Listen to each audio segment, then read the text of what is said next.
بسم اللہ الرحمن الرحیم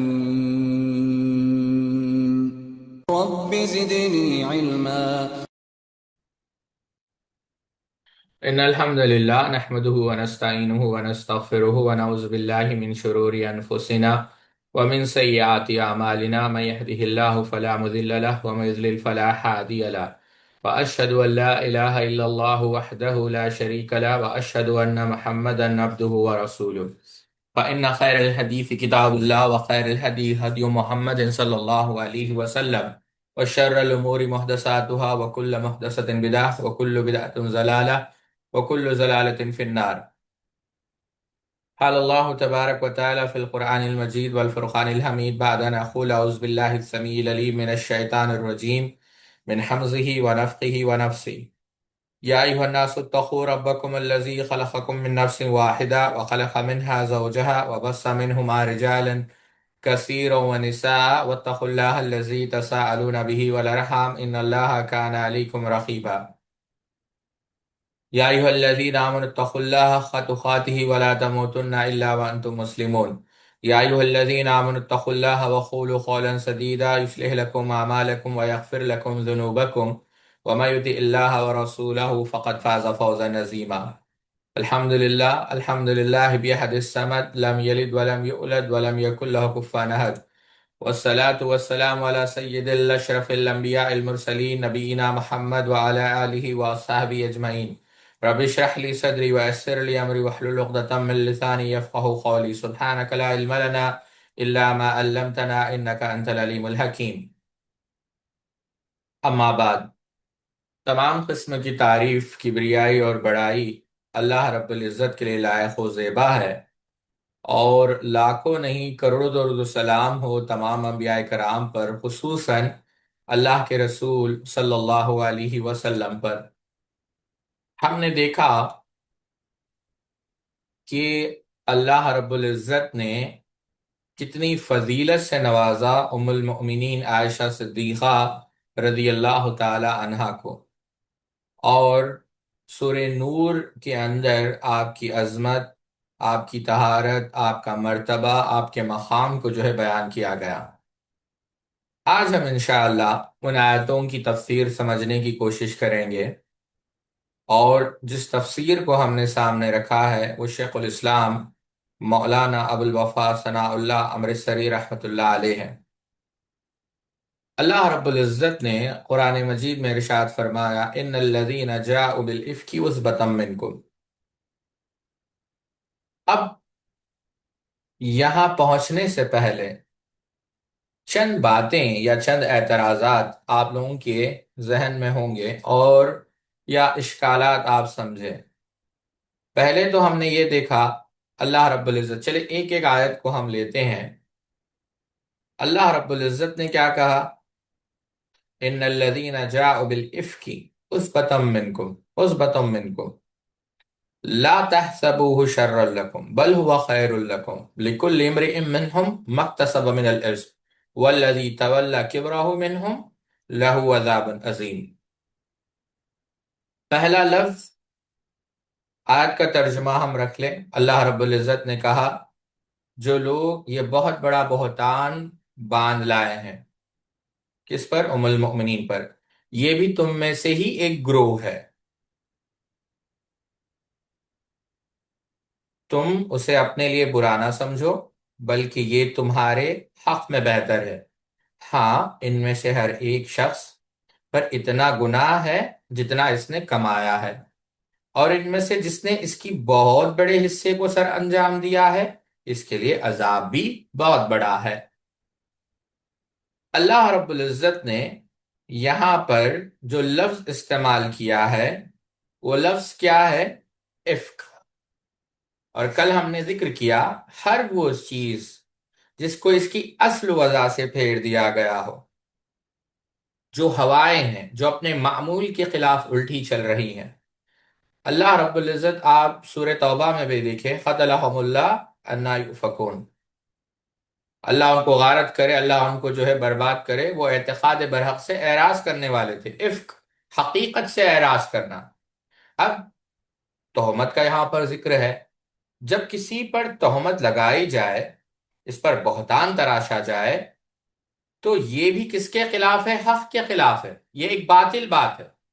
سچ کو چھوڑ کر جھوٹ کو اختیار کیا جائے تو یہی تو عفق ہے، اور یہی کام کیا گیا اس حادثے میں، اس واقعے میں۔ ام المؤمنین عائشہ صدیقہ یا براہ راست اللہ کے رسول صلی اللہ علیہ وسلم کا ساتھ چھوڑ کر، صداقت کا پہلو چھوڑ کر نفاق کا ساتھ دیا گیا، یہی عفق ہے۔ اور رہی بات عصبہ، یعنی ایک دوسرے کی یہ حمایت کر رہے ہیں، یہ اکثر 10 سے لے کر 40 یا بعض مفسرین نے 10 سے کم، یعنی ایک جماعت کو کہا جاتا ہے کہ ہاں۔ اور آپ نے دیکھا کہ بعض لوگ اس سیلاب میں جو ہے بہہ گئے۔ اللہ رب العزت نے کیا کہا کہ جس شخص نے کسی برائی اور بے حیائی کی بات پھیلانے میں جتنا حصہ لیا، جتنا اس نے پارٹ لیا، اتنا ہی گنہگار بنے گا۔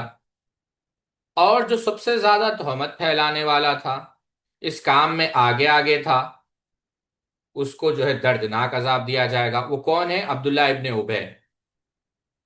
پتہ یہ چلا کہ جو کوئی ام المؤمنین عائشہ صدیقہ رضی اللہ تعالی عنہا کے خلاف جائے گا، گویا وہ جہنم کے راستے پر چل پڑا ہے۔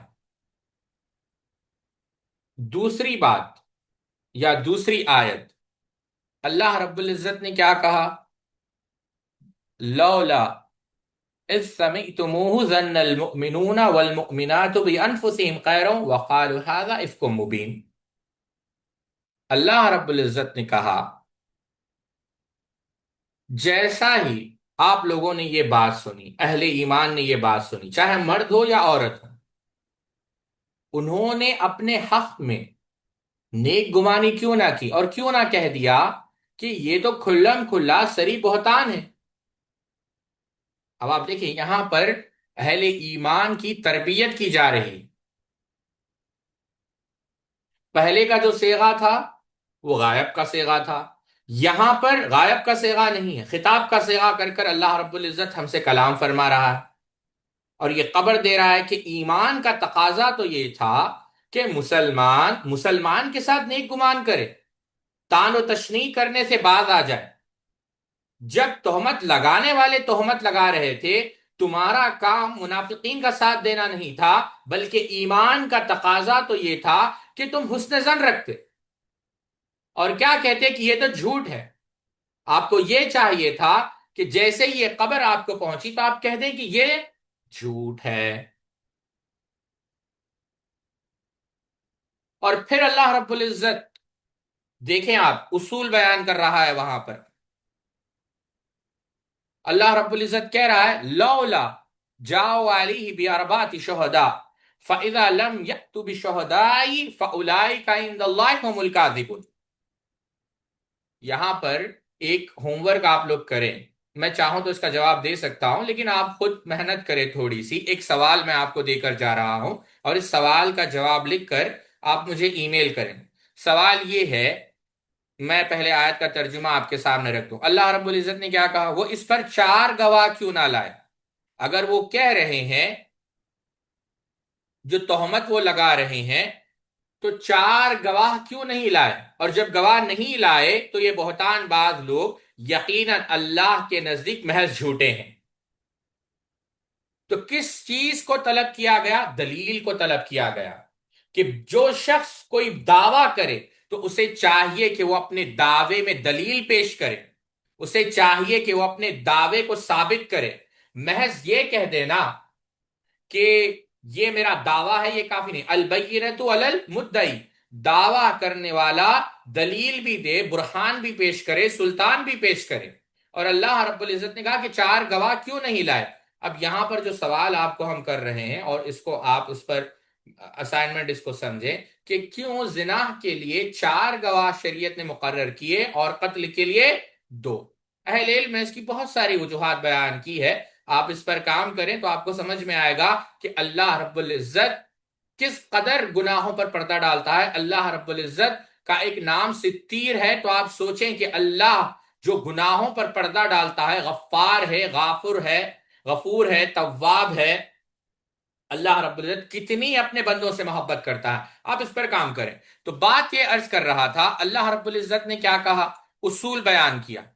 اللہ رب العزت کہتا ہے کہ جب تم نے یہ سنا تو کیا چاہیے تھا، چار گواہ پیش کیے جاتے، اگر نہیں پیش کیے جا رہے ہیں تو یہ اللہ کے نزدیک کیا ہے، جھوٹا ہے۔ اور عبداللہ ابن ابی نے یہ جو بات کہی، کسی گواہ کے بغیر ہی تو کہی، کہاں گواہ موجود تھے؟ وَلَوْلَا فَضْلُ اللَّهِ، اللہ رب العزت آگے کہتا ہے وَلَوْلَا فَضْلُ اللَّهِ عَلَيْكُمْ وَرَحْمَتُهُ فِي الدُّنْيَا وَالْآخِرَةِ لَمَسَّاكُمْ فِي مَا أَفَضْتُمْ فِيهِ عَذَابٌ عَظِيمٌ۔ اللہ رب العزت نے کہا اگر اللہ تعالیٰ کا فضل و کرم تم پر دنیا اور آخرت میں نہ ہوتا تو یقیناً تم نے جس بات کے چرچے شروع کر رکھے تھے اس بارے میں تمہیں بہت بڑا عذاب پہنچتا، کوئی معمولی عذاب نہیں، بہت بڑا عذاب پہنچتا۔ اللہ اکبر کبیرہ۔ میں یہاں پر ایک نقطہ رکھ کر بات کو آگے بڑھاؤں گا۔ ایک بہت بڑے مفسر گزرے ہیں، امام زمخشری رحمۃ اللہ علیہ، انہوں نے کیا کہا، ان کی تفسیر ہے تفسیر کشاف، اقبال نے اس کا ذکر بھی کیا ہے، تیرے دل پر جب تک نہ ہو نزول کتاب، گرا کشا ہے راضی نہ صاحب کشاف۔ وہ لکھتے ہیں، بہت بڑے عالم دین ہیں امام زمخشری، انہوں نے کہا، اور شیخ محمد ابن صالح العثیمین نے کہا کہ یہ تفسیر اہل علم کے استفادے کے لیے، معتزلی تھے، عام لوگوں کے لیے نہیں۔ امام زمخشری نے لکھا اگر آپ سارے قرآن کو پڑھیں اور تحقیق کریں کہ قرآن میں کہاں کہاں نافرمانوں کو وعید سنائی گئی ہے، عذاب کی بشارت دی گئی ہے، آپ کو معلوم ہو جائے گا اللہ تعالیٰ نے جن الفاظ اور جس اسلوب اور جس شدت کے ساتھ سیدہ عائشہ رضی اللہ تعالیٰ پر تہمت لگانے والوں کے بارے میں شدید وعید سنائی ہے، اور کسی مجرم کے بارے میں اتنے سخت الفاظ اور اسالیب استعمال نہیں ہوئے، اور نہ ہی وعید شدید کے ساتھ انسان پر اس قدر کپکپی طاری کر دینے والی آیات شامل کی۔ جتنی پر اثر ملامت اور سخت ڈانٹ ڈپٹ اور اس کے نتائج کا بوجھل پن اور اس کے نتیجے میں پیش آنے والے امور کی قباحت کا تذکرہ اللہ تعالیٰ نے واقعہ افک کے ضمن میں کیا ہے، ان میں سے ہر انداز اپنے اپنے باب میں کافی ہے، اور اگر مذکورہ 3 سزاؤں کے علاوہ کچھ بھی نازل نہ ہوتا تو پھر بھی کافی تھا، کیونکہ اللہ تعالیٰ نے بیان کر دیا کہ بہتان تراش دونوں جہانوں میں ملعون ہے، دنیا میں بھی آخرت میں بھی، اللہ کی رحمت سے دور ہے، آخرت میں ان کا عذاب، پھر دوسری اور آخرت میں ان کو عذاب عظیم کا چیلنج دیا، اور یہ ان کی زبانیں، ان کے ہاتھ اور ان کے پاؤں، ان کے افتراء اور بہتان تراشیوں کی گواہی دیں گے، یعنی اعضاء خود گواہی دیں گے، ہاتھ خود گواہی دیں گے، پاؤں خود گواہی دیں گے، زبان خود گواہی دے گی کہ ہم نے جھوٹ کہا۔ مزید اللہ تعالیٰ نے انہیں ہر وہ سزا دینے کا اعلان کیا جس کے وہ اہل و مستحق ہوں گے، تاکہ انہیں اس وقت یقین ہو جائے کہ وہی اللہ تعالیٰ حق مبین ہے۔ تو اس فتنے کے متعلق اللہ تعالیٰ نے مختصر الفاظ اور معانی سے بھرپور آیت نازل فرمائی، اس نے اجمالی تذکرہ بھی کیا اور مفصل بھی، اجمال پھر تفصیل، تاکید و تکرار دونوں انداز استعمال کیے، اور ایسے وعیدیں دی گئی جو اس نے کافروں، منافقوں، بت پرستوں کے لیے بھی استعمال نہیں کی۔ اور یہ سب کچھ کیوں؟ کوئی تو خاص بات ہے کہ ایسے وعیدیں سنائی جا رہی ہے جو کافروں اور مشرکین کے لیے نہیں، اور اللہ تعالیٰ نے سیدہ عائشہ رضی اللہ تعالی عنہا کی برات میں اپنی معجزانہ کتاب قرآن، قیامت تک پڑھے جانے والی اتنی عظیم آیتیں اس کے اندر نازل کی۔ یہ غور کا مقام ہے کہ سیدہ عائشہ کی برات اور ان بہتان تراشوں کی افتراح کے درمیان کتنا فرق ہے۔ یہ سب کچھ کس لیے ہے؟ صرف رسول اللہ صلی اللہ علیہ وسلم کی عظمت، شان بیان کرنے کے لیے، اور اولاد آدم کے سردار اور اولین و آخرین کے محبوب اور تمام جہانوں پر اللہ کی طرف سے حجت بنا کر بھیجے جانے والے رسول کی عزت و آبرو کے لیے ہی۔ اور جو کوئی رسول اللہ صلی اللہ علیہ وسلم کی عظمت شان، ان کی شان بے نیازی اور مقابلے میں آنے والے ہر شریک کی نسبت آپ صلی اللہ علیہ وسلم کی سبقت، آپ صلی اللہ علیہ وسلم کی سبقت لے جانے کی تحقیق کرنا چاہیے تو اسے واقعہ افک میں نازل ہونے والی آیات کا خوب گہرائی سے مطالعہ کرنا چاہیے، اور اس پر غور کرنا چاہیے کہ اللہ کے رسول صلی اللہ علیہ وسلم کی حرمت شان کے لیے اللہ تعالیٰ نے کس قدر اپنا غیظ و غضب ظاہر کیا، اور کس طرح اللہ تعالیٰ نے اپنے نبی کے پردہ عصمت سے تہمت کو دور کیا۔ یہ امام زمخشری رحمت اللہ علیہ کے الفاظ۔ تو بات یہ عرض کر رہا تھا، اللہ رب العزت نے کیا کہا؟ اللہ رب العزت نے یہ کہا، اب غور کریں، وَلَوْلَا فَضْلُ اللَّهِ عَلَيْكُمْ وَرَحْمَتُهُ فِي الدُّنْيَا وَالْآخِرَةِ لَمَسَّاكُمْ فِي مَا أَفَضْتُمْ فِيهِ عَذَابٌ عَظِيمٌ۔ اللہ رب العزت نے کہا جو تم نے کیا ہے نا، اگر اللہ تعالیٰ کا فضل و کرم تم پر دنیا اور آخرت میں نہ ہو تو یقیناً تم نے جس بات کے چرچے شروع کر رکھے تھے اس بارے میں تمہیں بہت بڑا عذاب پہنچتا۔ اللہ رب العزت نے کیا کہا؟ استلقونه بألسنتكم وتقولون بأفواهكم ما ليس لكم به علم وتحسبونه هينا وهو عند الله عظيم۔ اللہ رب العزت نے کہا جبکہ تم اسے اپنی زبانوں سے نقل در نقل کرنے لگے اور اپنی منہ سے وہ بات نکالنے لگے جس کی تمہیں مطلق خبر نہ تھی، گو تم اسے ہلکی بات سمجھتے رہے، حینا، لیکن اللہ تعالی کے نزدیک وَهُوَ عِندَ اللَّهِ عظیم، وہ بہت بڑی بات تھی۔ سمجھے آپ؟ یہ کوئی معمولی چیز نہیں تھی۔ اللہ تعالیٰ نے اسی لیے کیا، یہاں دیکھیں آپ، یہ اللہ کا فضل نہ ہوتا، یعنی فضل کیا ہے؟ اللہ نے دنیا میں توبہ کرنے کی مہلت عطا فرمائی اور آخرت میں نعمت بھی ہے۔ یہاں پر جن سے غلطی ہوئی اللہ رب العزت نے انہیں توبہ کا موقع دیا، یاد رکھیں یہ فضل ہے۔ اور آخرت میں فضل کیا ہے؟ اب دنیا میں توبہ قبول ہو گئی، اللہ کے رسول صلی اللہ علیہ وسلم نے اللہ کے حکم کو بجا لاتے ہوئے پاک کر دیا، آخرت میں کیا ہے؟ نعمت ہے۔ تو یہ اللہ تعالیٰ کا فضل ہے۔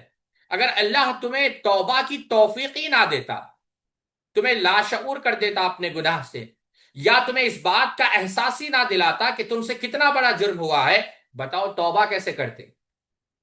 بتاؤ اللہ کی طرف رجوع کیسے کرتے؟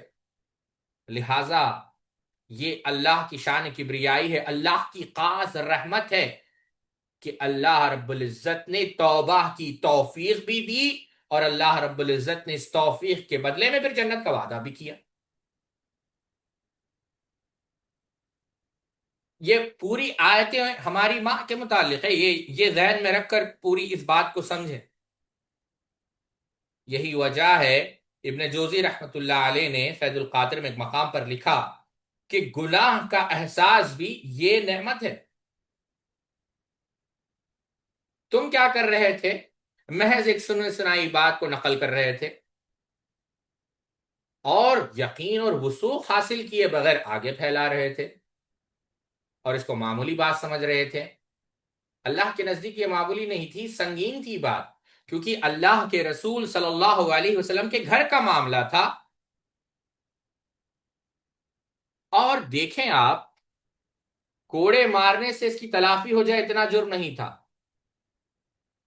اللہ تعالیٰ نے اللہ کے رسول صلی اللہ علیہ وسلم کو دنیا والوں کی نگاہوں میں معزز، محترم، باوقار بنایا ہے۔ پھر آپ دیکھیں بات یہاں پر ختم نہیں، تکرار آپ دیکھیں، غور کریں، وَلَوْلَا إِذْ سَمِعْتُمُوهُ قُلْتُم مَّا يَكُونُ لَنَا أَن نَّتَكَلَّمَ بِهَٰذَا سُبْحَانَكَ هَٰذَا بُهْتَانٌ عَظِيمٌ۔ دیکھیں آپ، تم نے ایسی بات کو سنتے ہی کیوں نہ کہہ دیا کہ ہم ایسی بات منہ سے نکالنے بھی لائق نہیں۔ اللہ، یا اللہ، اللہ تو پاک ہے، یہ تو بہت بڑا بہتان ہے اور تہمت ہے، تکرار ہو رہا ہے یہاں پر۔ شان دیکھیں آپ، دوبارہ کیوں نہیں کہا؟ یہ ہمارا خالق پوچھ رہا ہے۔ پہلی آیت ہے، اب مزید تاکید ہو رہی کیونکہ اللہ کے رسول صلی اللہ علیہ وسلم کا معاملہ ہے۔ اللہ تعالیٰ کہہ رہا ہے کہ تمہارے ایمان کا تقاضا یہ تھا کہ تم منافقوں سے اس خبر کو سنتے ہی کہہ دیتے۔ سبحان اللہ، یہ تو بہت بڑا بہتان ہے۔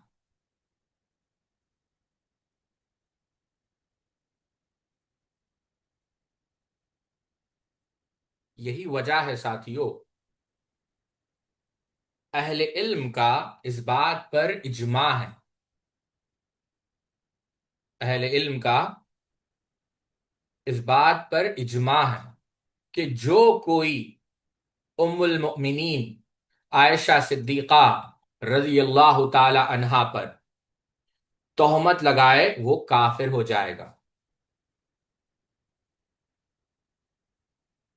امام ابن حزم رحمت اللہ علیہ نے اپنی کتاب کے اندر نقل کیا بسند صحیح، استغفر اللہ، وہ کہتے ہیں کہ ہشام ابن عمار تک یہ بیان کیا کہ ہشام کہتے ہیں کہ میں نے مالک ابن انس کو یہ فرماتے ہوئے سنا، جس نے سیدنا ابو بکر اور سیدنا عمر پر سب و شتم کیا، ان کو گالی دی، ان کو کوڑے مارے جائیں گے، اور جس نے ام المؤمنین عائشہ صدیقہ رضی اللہ تعالیٰ عنہ پر تان اور سب و شتم کیا، اسے قتل کیا جائے گا۔ سبحان اللہ، کتنی عزت، کتنی فضیلت! یعنی ام المؤمنین پر تہمت لگانا گویا دائر اسلام سے خارج ہونا ہے۔ آپ بتائیں کیا ایسا مقام کسی اور کو حاصل ہے کہ ان پر تہمت لگائی جائے اور ان کو قتل کر دیا جائے؟ امام مالک کو کہا گیا کہ ایک طرف ابو بکر ہے، دوسری طرف عائشہ، کیا کہہ رہے ہیں؟ تو انہوں نے کیا جواب دیا؟ انہوں نے یہی آیت پڑھی سورہ نور کی، کہا کہ اللہ رب العزت نے کیا کہا، یعظکم اللہ ان تعودوا لمثلہ ابدا ان کنتم مؤمنین۔ اللہ تعالیٰ تمہیں نصیحت کرتا ہے کہ اگر تم پکے اور سچے مومن ہو تو پھر کبھی بھی ایسا کام نہ کرنا۔ امام مالک رحمت اللہ علیہ کہتے ہیں اب جس نے بھی ان پر بہتان لگایا اس نے قرآن مجید کی مخالفت کی، اور جو قرآن مجید کی مخالفت کرتا ہے وہ قتل کیا جائے گا۔ اس کے بعد ابن حزم نے لکھا ہے کہ امام مالک رحمت اللہ علیہ کا یہ قول 100% صحیح ہے، اس لیے کہ یہ مکمل ارتداد، مرتد ہونے کے ساتھ ساتھ اللہ تعالیٰ کی عائشہ رضی اللہ عنہ کے بارے میں قطعی برات کی تکذیب بھی ہے۔ سمجھے آپ؟ یہ مقام ہے سیدہ عائشہ رضی اللہ تعالیٰ عنہ کا۔ قاضی ابو یعلا رحمت اللہ علیہ نے لکھا ہے اللہ تعالیٰ کی براعات نازل ہونے کے بعد جس نے بھی عائشہ رضی اللہ تعالیٰ پر بہتان لگایا وہ اتفاقاً کافر ہے، اور اس حکم پر کہ ایک نے اجماع بھی نقل کیا ہے، اور اس طرح کے ایک ائمہ اس کے حکم کی صراحت بھی کی ہے۔ امام ابن ابی موسیٰ رحمت اللہ علیہ کا قول ہے عائشہ رضی اللہ تعالیٰ عنہ کے بارے میں اللہ تعالیٰ کہ یہ آیات نازل ہونے کے بعد جس نے بھی آپ پر بہتان لگایا وہ دین اسلام سے خارج ہے، اور کسی مسلمان عورت سے اس کا نکاح نہیں ہو سکتا۔ ابن قدامہ رحمت اللہ علیہ نے کہا اللہ کے رسول صلی اللہ علیہ وسلم کی ازواج مطہرات اور ام المؤمنین عائشہ صدیقہ رضی اللہ تعالی عنہا جو کہ ہر فحش کام سے بری ہے کے بارے میں،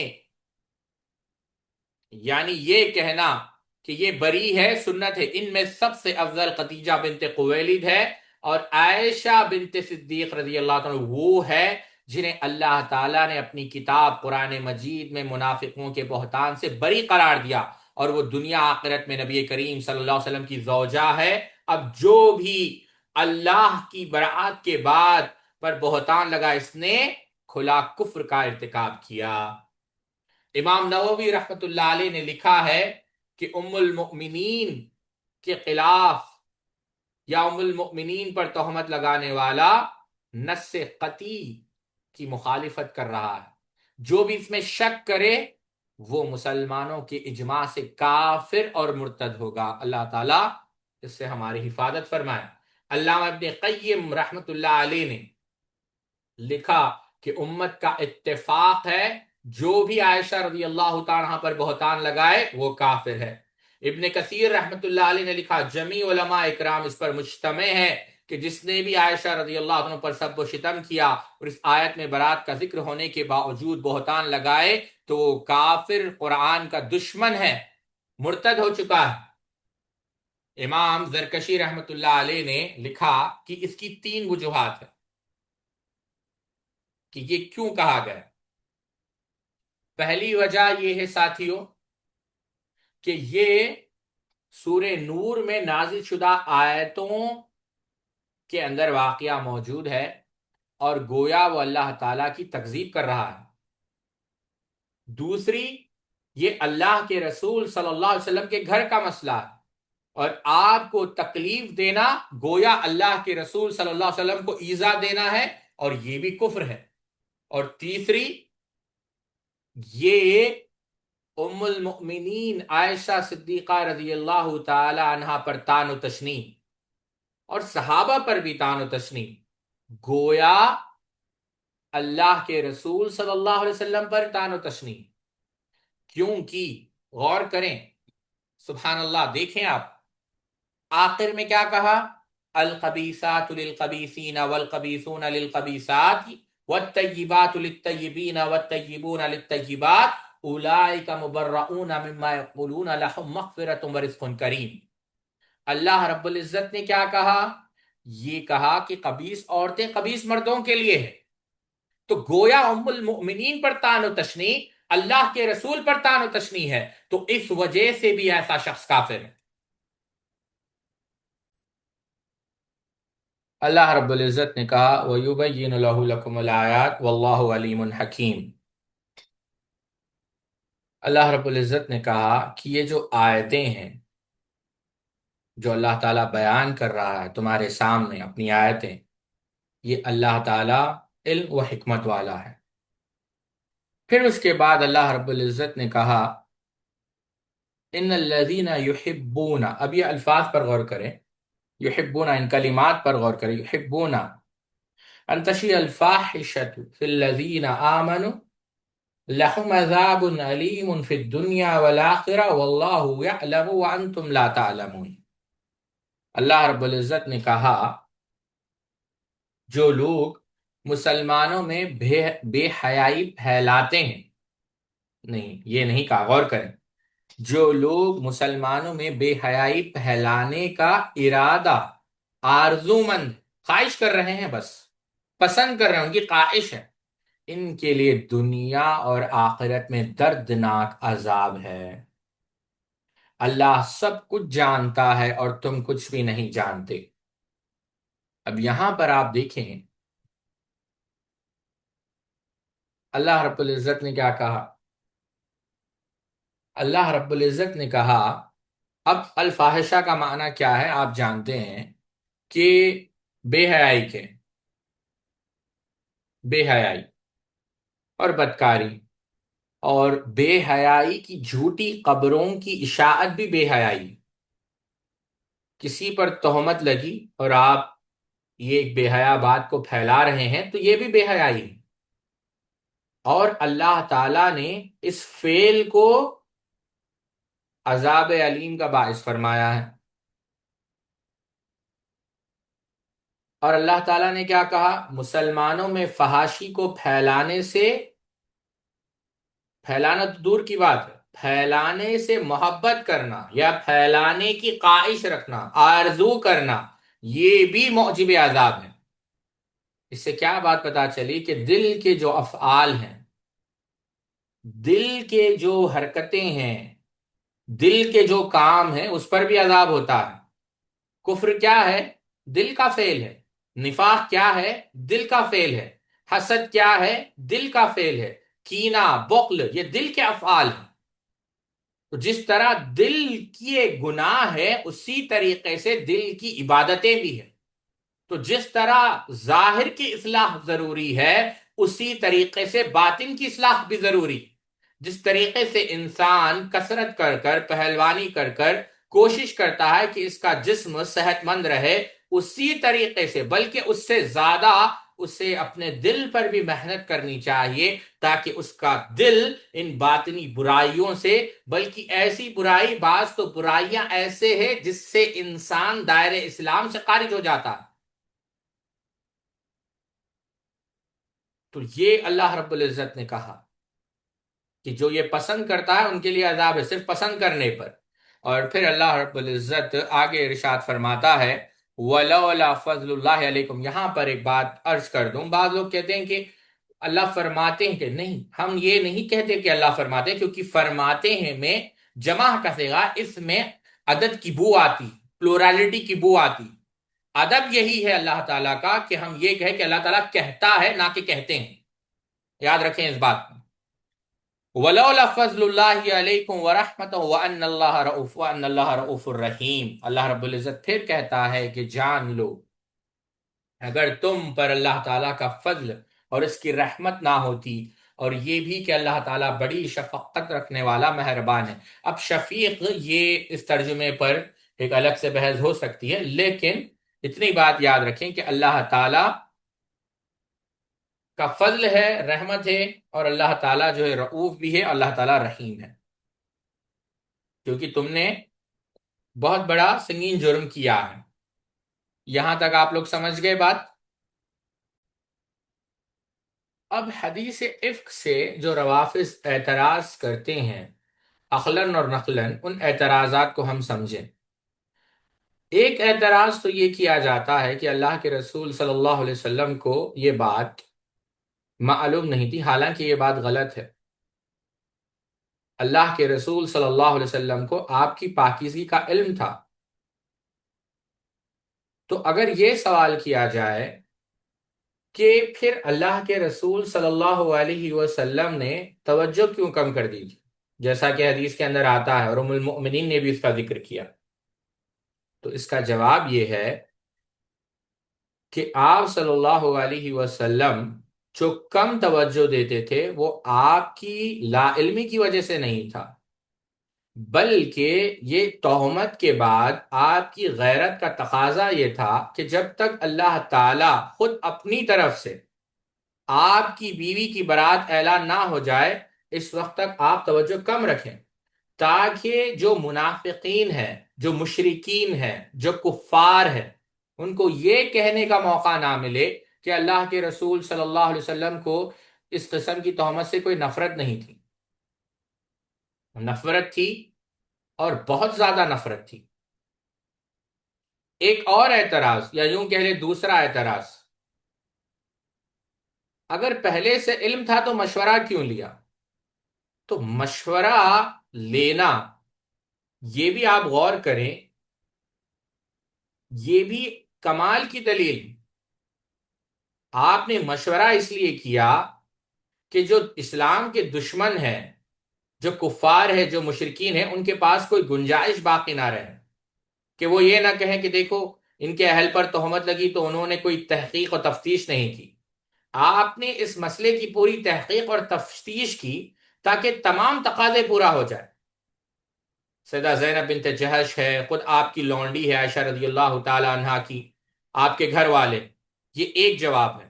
اس کا دوسرا جواب جو آپ کو یاد رکھنا ہے وہ یہ ہے کہ بسا اوقات انسان کو ایک چیز کا علم ہوتا ہے، لیکن جب وہی بات وہ اپنی والدہ سے، اپنے دوست سے، اپنے بھائی سے، اپنے خیر خواہ سے سنتا ہے تو اس کا دل مطمئن ہو جاتا ہے۔ اللہ کے رسول صلی اللہ علیہ وسلم کو یہ بات معلوم ہے، خود اللہ کے رسول نے کہی کہ میں نے خیر کے علاوہ کچھ نہیں دیکھا عائشہ سے، پھر بھی گھر والوں سے سن رہے ہیں تاکہ آپ کا دل مطمئن ہو جائے، تو یہ بھی کوئی قابل اعتراض بات نہیں۔ اب ایک اور سوال کہ معلوم تھا تو پھر یہ کیوں کہا کہ اگر گناہ سرزد ہو جائے تو توبہ کرو؟ تو اس کا جواب یہ ہے ساتھیو کہ اتمام حجت کے لیے، یعنی قول کا مطلب یہ ہے کہ اگر بے فرض محال تم سے کوئی گناہ سرزد ہو گیا، اور یہ مثالیں ہیں، جو پڑھا لکھا شخص ہے وہ جانتا ہے، فَإِن كُنتُ فِي شَكٍّ مِّمَّا أَنزَلْنَا إِلَيْكَ فَاسْأَلِ الَّذِينَ يَقْرَؤُونَ الْكِتَابَ مِن قَبْلِكَ۔ تم اگر بالفرض اس چیز کے متعلق شک میں ہو جس کو ہم نے نازل کیا ہے، تو آپ ان لوگوں سے سوال کیجئے جو آپ سے پہلے کتاب پڑھتے ہیں، کیا شک تھا؟ شک نہیں تھا۔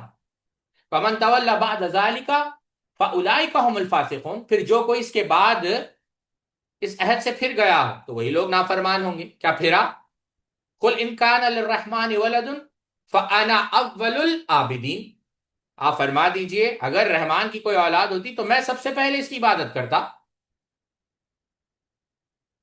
تو یہ جو کہا گیا کہ بالفرض تم سے کوئی گناہ ہو گیا ہو تو اللہ تعالیٰ سے توبہ کر لو، یہ تحقیق اور تفتیش کے تمام تقاضوں کو پورا کرنے کے لیے فرمایا تھا، اور اس اشارے میں امت کے لیے نمونہ رکھنا تھا کہ اپنے اہل کی رعایت سے تحقیق میں کوئی کمی نہ کی جائے، اور تعلیم دینی تھی کہ اگر کسی شخص کو، کسی شخص کی بیوی سے غلطی ہو جائے تو اس کی توبہ کی تلقین کرے، اور یہ مسئلہ بتلانا تھا کہ جس شخص سے یہ غلطی سرزد ہو جائے وہ اللہ تعالیٰ سے توبہ کرے تو اللہ تعالیٰ اس کو معاف کر دے گا، کیونکہ آپ صلی اللہ علیہ وسلم اسوا ہے، ازواج مطہرات اسوا ہے، اس میں کوئی قابل اعتراض بات نہیں۔ اور جو ام المؤمنین نے بھی خطاب کیا، کیا معاذ اللہ اللہ کے رسول سے خطاب کیا کہ جو یہ کہا گیا کہ تم لوگوں نے یہ بات سنی ہے اور تمہارے دلوں میں یہ بات قرار پکڑ چکی ہے، تم نے اس کی تصدیق بھی کر دی ہے، اور اگر میں تم سے کہوں کہ میں بے گناہ ہوں، مجھ سے غلطی نہیں ہوئی ہے، تم ہرگز میری تصدیق نہیں، کس سے کہہ رہے ہیں یہ بات؟ یہ بات بھی ام المؤمنین، اگرچہ خطاب اللہ کے رسول سے تھا لیکن اصل میں خطاب کن لوگوں سے تھا؟ جو مسلمان ہونے کے باوجود منافقین کے بہکانے سے تہمت لگانے میں مبتلا ہو گئے تھے۔ تو پھر غمگین کیوں تھے؟ ارے بھائی غمگین اس لیے تھے کہ اپنی محبوب بیوی جو بے گناہ ہے اس پر تہمت لگائی گئی، اور اس سے زیادہ غم یہ تھا کہ بعض مسلمان بھی تہمت لگانے والوں میں شامل ہو گئے تھے۔ ایسے میں اگر آپ صلی اللہ علیہ وسلم خود اپنی بیوی کی طہارت بیان کر دیتے تو یہ خدشہ تھا کہ وہ مسلمان آپ کے متعلق بدگمان ہو جائے کہ یعنی اپنے گھر والوں کے ساتھ جو ہے پارشیلٹی دکھا رہے ہیں، رعایت فرما رہے ہیں، اور یہ بدگمانی انسان کو کافر بنا دیتا ہے۔ آپ کو کوئی شک نہیں تھا ام المؤمنین کی طہارت پر، ارے یہ تو اللہ کے رسول ہے صلی اللہ علیہ وسلم، اور آپ کے متعلق کیا کہا جائے؟ سعدی شیرازی نے کہا تھا کہ بعد از خدا تو ہی بزرگ، قصہ مختصر، تمام انبیاء، آپ تفاسیر کی کتاب اٹھا کر دیکھ لیں، امام تبری رحمت اللہ علیہ کی تفسیر آپ اٹھا لیں، امام بغوی رحمت اللہ علیہ، امام نصفی، امام زمخشری، امام ابن عساکر، پورے علماء نے لکھا ہے، ابن جوزی کی زاد المسیر، امام رازی کی تفسیر الکبیر، امام قرطبی کی الجامع احکام القرآن، امام ابو حیان الاندلوسی کی بحر المحیط، امام سیوطی کی در منصور، امام شوکانی کی فتح القدیر، امام آلوسی کی روح المعانی، علامہ نواب صدیق حسن خان بھوپالی کی فتح البیان، بلکہ شارحین حدیث نے بھی یہ بات عبداللہ ابن عباس سے بسند صحیح نقل کی ہے، اور وہ بات کیا ہے؟ مفسر قرآن، ترجمان القرآن، اس امت کے حبر سیدنا عبداللہ ابن عباس رضی اللہ تعالیٰ عنہ نے کہا کہ کسی نبی کی بیوی نے کبھی بدکاری نہیں کی، آدم سے لے کر اللہ کے رسول صلی اللہ علیہ وسلم علیہ الصلوۃ والسلام، کسی نے بھی نہیں۔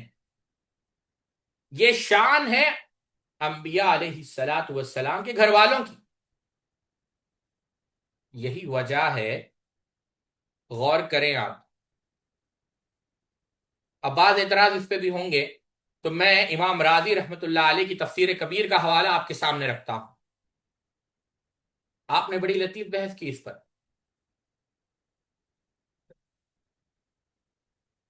اللہ اکبر کبیرہ، امام راضی رحمت اللہ علیہ نے لکھا ہے اس مسئلے کی بحث میں، امام راضی نے لکھا، اور بہت بڑے عالم تھے امام راضی رحمت اللہ علیہ، بہرحال جو اختلافات ہے وہ اپنی جگہ ہے، وہ ہم جیسے کم طالب علم کا شیوا بھی نہیں، اور نہ ہی ہمیں زیب دیتا ہے کہ ہم ان پر کوئی کلام کریں۔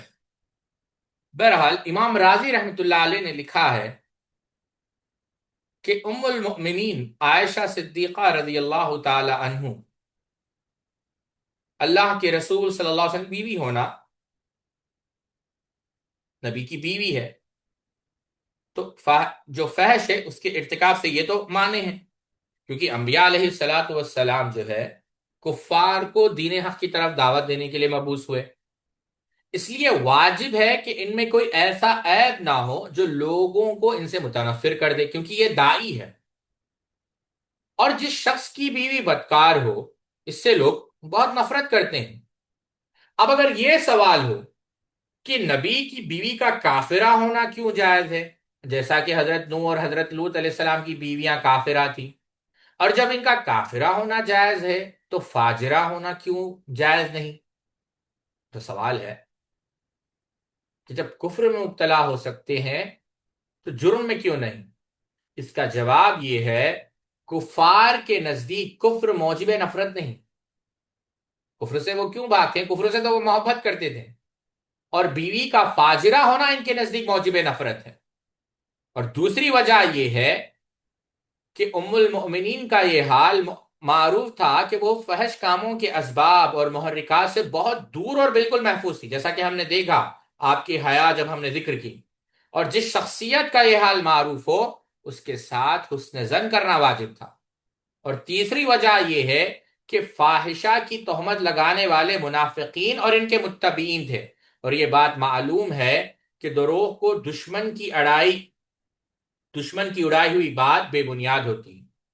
تو ان قرائن سے یہ معلوم ہو گیا کہ اس تہمت کا جھوٹا ہونا آپ کو نزول وحی سے پہلے معلوم تھا.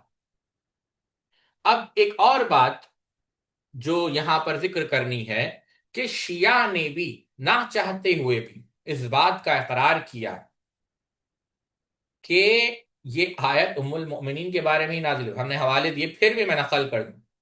ابو جعفر طوسی جس کا انتقال 460 میں ہوا، اس نے بھی یہ بات لکھی کہ آیت واضح طور پر دلالت کرتی ہے کہ جس نے حضرت عائشہ پر تہمت لگائی وہ جھوٹا ہے. فتح اللہ کشانی نے بھی یہ بات کہی کہ یہ تہمت لگانے والے ظاہر اور باطن میں جھوٹے تھے، کیونکہ اگر وہ گواہ پیش کر دیتے تو ظاہر میں تو جھوٹے نہ ہوتے لیکن باطن میں جھوٹے ہوتے، کیونکہ انبیاء علیہ الصلاۃ والسلام کی ازواج کے لیے یہ صورت ناممکن ہے. منہج الصادقین کے اندر اس نے یہ بات کہی. مجھے بڑی تکلیف ہوتی ہے جب بعض لوگوں کو دیکھا جاتا ہے جو اپنے آپ کو اہل حدیث سلفی کہتے ہیں اور یہ کہتے ہیں کہ ہم اور شیعہ بھائی ہیں، سنی اور شیعہ بھائی ہیں.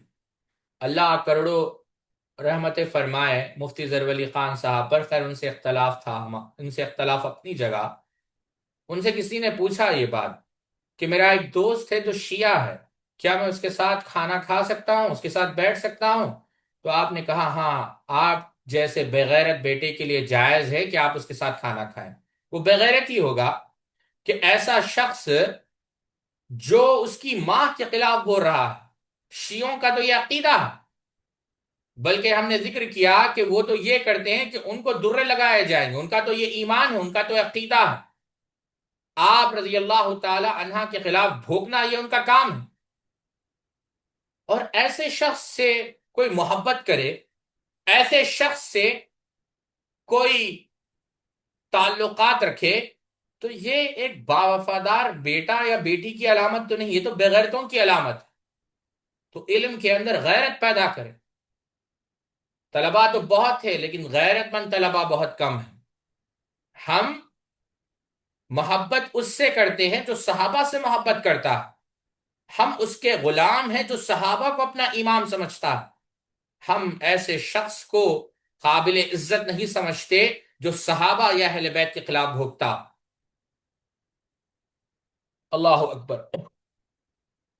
علامہ آلوسی رحمت اللہ علیہ نے جب سورہ نور پر بحث کی، روح المعانی، میں کبھی تفصیل سے بتاؤں گا کہ روح المعانی کا مقام کیا ہے. علامہ آلوسی نے لکھا ان آیات میں ام المؤمنین عائشہ صدیقہ رضی اللہ، میں بھول گیا میں کہاں تھا، امام راضی پر. امام راضی کی بات میں ختم کر دوں. امام راضی رحمت اللہ علیہ نے لکھا ہے کہ اللہ تعالیٰ نے چار شخصیتوں کی برات کی. پہلے حضرت یوسف علیہ السلام، ان کی گواہی ایک شاہد کی زبان سے بیان کی. پھر حضرت موسیٰ علیہ السلام کی طرف سے یہود نے ایک مکروہ بیماری کی نسبت کر دی، تو ان کی برات پتھر کے ذریعے سے دو ہو گئے. بی بی مریم کی برات خود ان کے بیٹے عیسیٰ علیہ السلام کے ذریعے سے. اب مخلوقات ہے، ایک جگہ شاہد ہے، ایک جگہ پتھر ہے، ایک جگہ بیٹا ہے. لیکن ام المؤمنین رضی اللہ تعالی عنہا کی امانت کو آپ نے قرآن مجید کی 10 آیت میں بیان کیا جو قیامت تک تلاوت ہوتی رہے گی. اور عبداللہ ابن عباس رضی اللہ تعالیٰ نے بھی یہی بات کہی.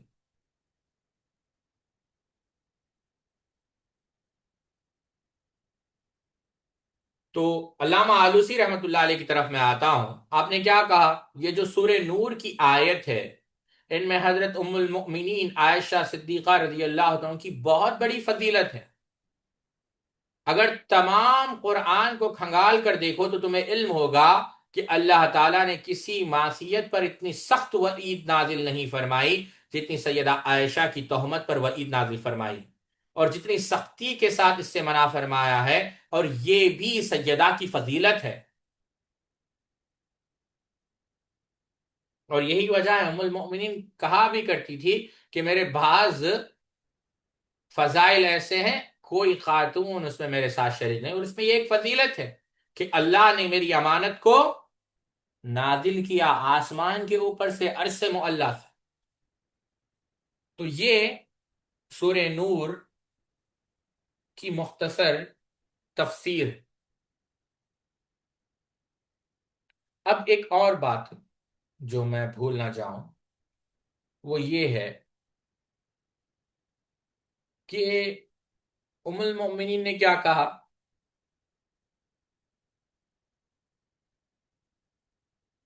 کہ میں حضور کے لیے قیام نہیں کروں گی، اللہ کے رسول صلی اللہ علیہ وسلم کے لیے قیام نہیں کروں گی، میں صرف اللہ کی حمد کروں گی۔ تو اس کا معنی کیا ہے؟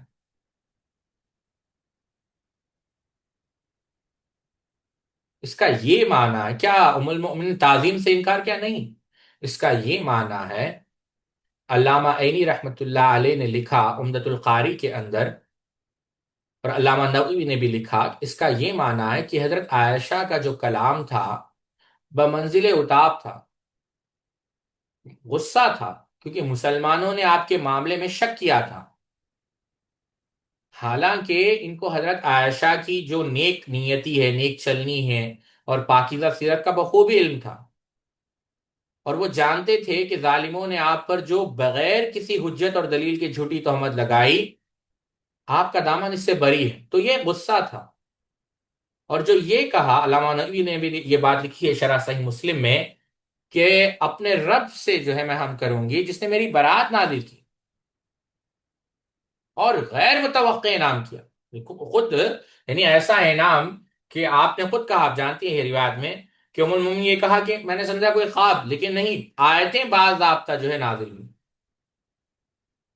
تو یہ جو کلام ہے یہ اتاب پر جو ہے معمول کیا، کہ کہنے کا مطلب یہ تھا کہ اللہ تعالیٰ نے ان پر جو عظیم احسان کیا ہے، اور ان کی جو نعمت جو غیر متوقع جو تھی، یعنی ان ایکسپیکٹڈ، وہ عطا فرمائی ہے، تو اس نعمت پر اور اس احسان پر سب سے پہلے اللہ کا شکر ادا کرو،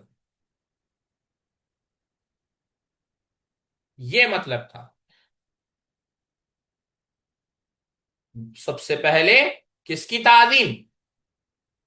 یعنی اللہ کی تعظیم، اللہ کا شکر، یہ معنی ہے۔ سمجھ گئے یہاں تک، یا اور کوئی اعتراض بچا ہے؟ تو بات یہ عرض کر رہا تھا، ایک اعتراض جو آخری دو اعتراض رکھ کر میں اپنی بات کو ختم کرتا ہوں، ایک اعتراض یہ کیا جاتا ہے کہ دیکھو حد لگائی گئی ہے، تو حد لگانا یہ کوئی بری بات نہیں ہے۔